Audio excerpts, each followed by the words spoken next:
In the last few days, under your leadership, the House of Representatives has asked the Director of National Intelligence to not give classified briefings to Hillary Clinton, as all presidential nominees get.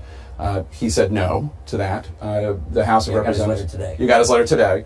House Republicans are trying to make that happen legislatively. House Republicans are suggesting there should be an investigation as to whether or not she lied to Congress. House Republicans are suggesting there should be an investigation, a corruption investigation into the Clinton Foundation.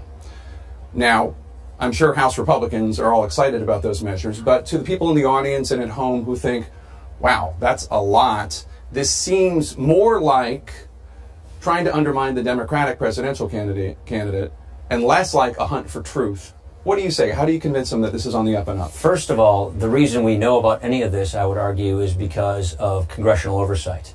Second of all, we want to make sure that everyone is treated equally. I believe that she has gotten preferential treatment throughout much of her career in that she believes she's above the law. She holds herself above the law, and I think everybody should be held accountable. Here's my point. James Comey, when he laid out the laundry list of things that she had done wrong, basically shredding the case that she had been making for herself all year long, then said, after not saying that he was going to press charges or file an indictment, that usually what's in order here, where somebody mishandles classified evidence so much, information so much, that there's administrative justice. There's an administrative action that occurs after a person like that.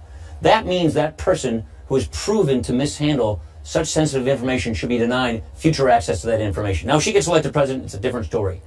But I'm familiar with what she's about to get. I got this as Mitt Romney's running mate. When you come out of the convention, you get the most deeply classified secrets of our government. You get read into all of our very classified programs.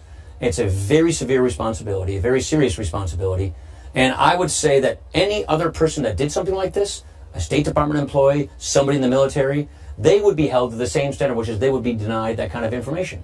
So I think it goes with saying that we should treat people fairly. No one should be above the rules and no one should be above the law. And that is what we're looking for, is equality, so that we're holding people to the same set of standards. And people, that's the problem with Washington. Everybody thinks they're self-dealing and they think that people are being held to different standards. And the problem is that's true. And that's the basic point we're trying to make.